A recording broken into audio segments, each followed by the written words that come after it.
just don't feel a whole lot different after watching the tape. We got whipped up front on offense. We did nothing to establish a line of scrimmage. We wanted to take some shots early in the game. We felt like they'd load the box, and they did, and we missed two great opportunities, one for probably a score. So we got to make those plays vertically down the field. Our average down and distance on offense was 3rd and 9, which is very difficult against a defense like that. The only production we're getting at the receiver position is from Shy, the only consistent production we're getting.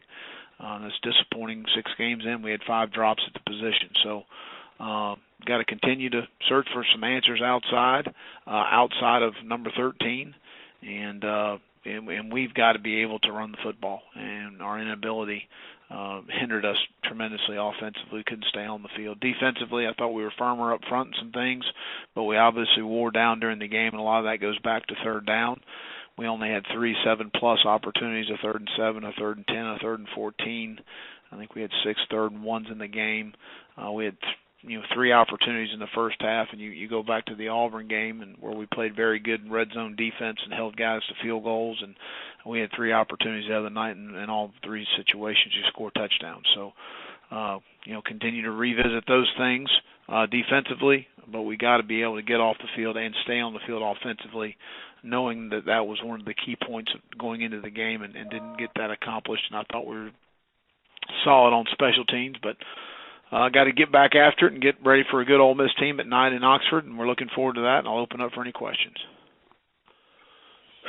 Hey, Will, it's Dave. I was just wondering, when you watched the tape, did you talk with Colin today?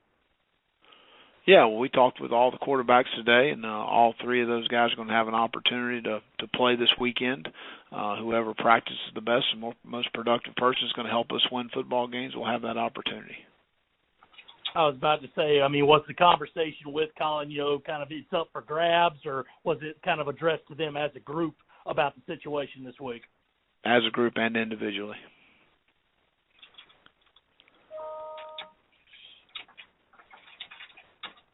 Hey, well, this is Colin. I guess sticking with the quarterback position, is there a timeline of when you'd like to know who's going to be your first-team guy, or is that a competition that could potentially go throughout the entire week? It'll go through the entire week. Hey, Will, this is Phil Kornbluth. So just to be clear, are you saying that tonight there is no clear starter at quarterback for you? Correct.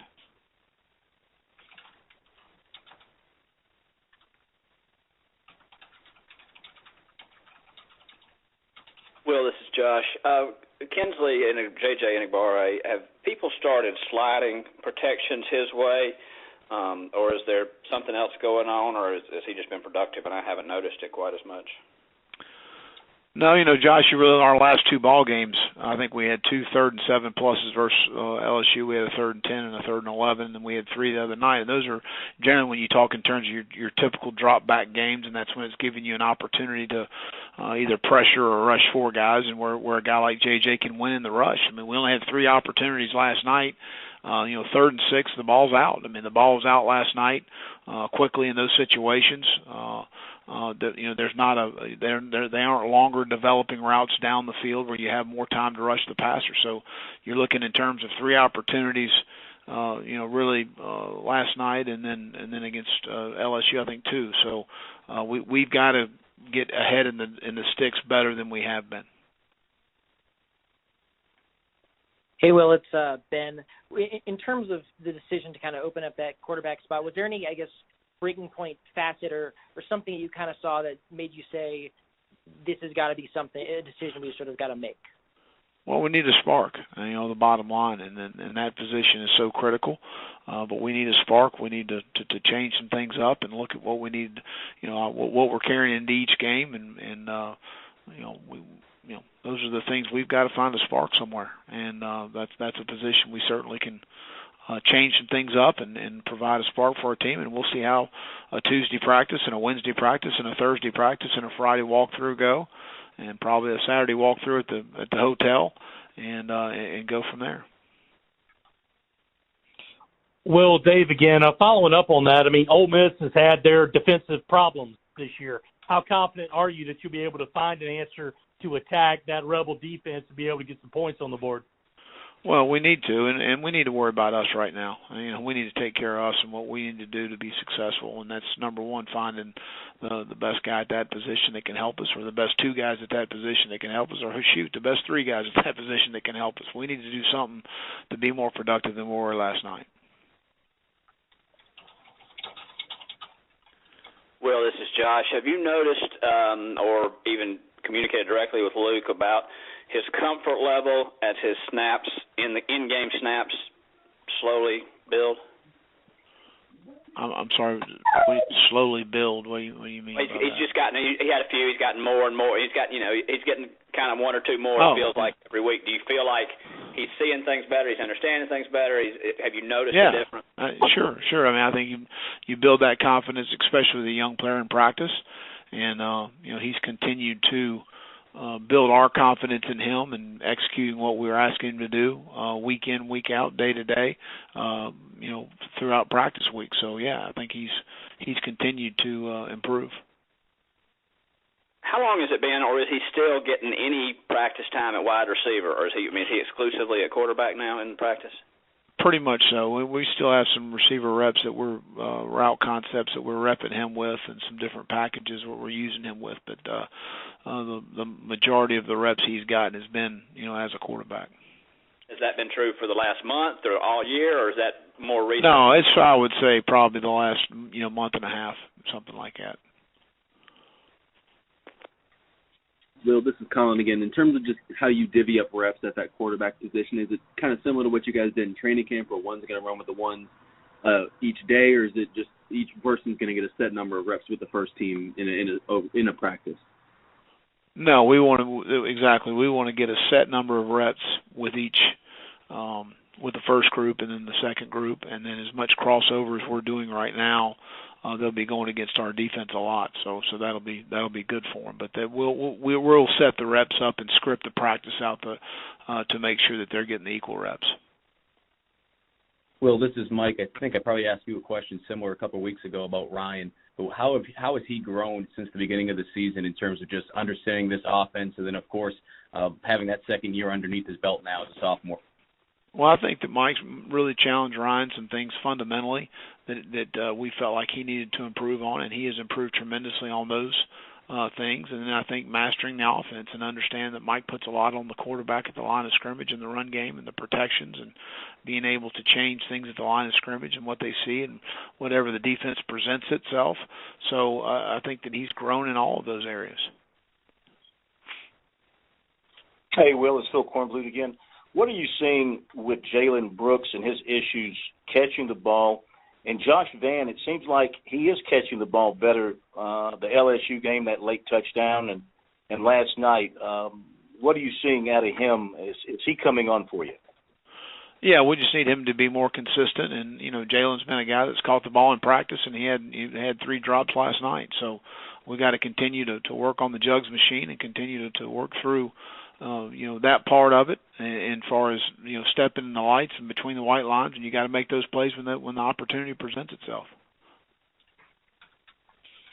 Will, Dave again, you mentioned last night that the physicality on both lines has been lacking, and that's kind of been a problem for 2 years. What is the main issue there? Is it size, strength, schemes, and what is the biggest problem for the past 2 years with the lines? Against Texas A&M. I was referring to Texas A&M with our offensive line. That's what I referred to last night. That they've they've whipped us 2 years in a row on the offensive line. We've really struggled to run the football against them the last 2 years.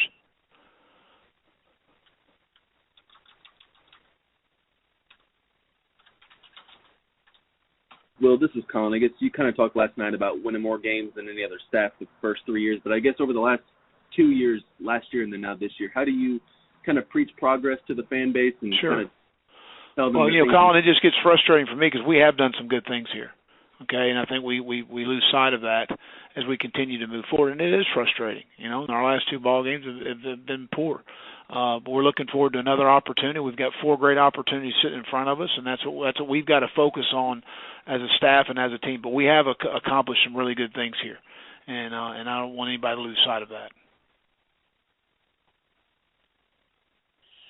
Hey, Will, it's Ben. I wanted to ask, with with the injuries you've had in the secondary, what has that shuffling process been like? And what did you kind of see from Jalen Foster that got him sort of the role that he held last night? Well, I mean, we're going to coach the guys that are here, so we expect RJ to be back this week and expect Shiloh to be back this week. And then I thought Jalen did some good things in the game, and we'll put the guys out there that best give us an opportunity to win the game.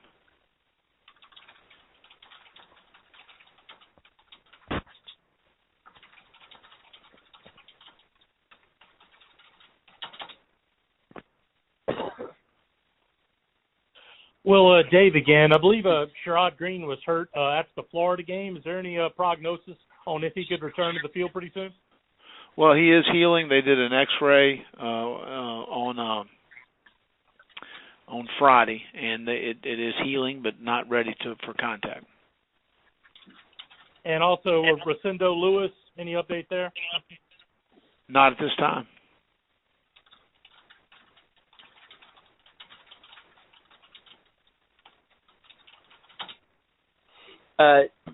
Ben again.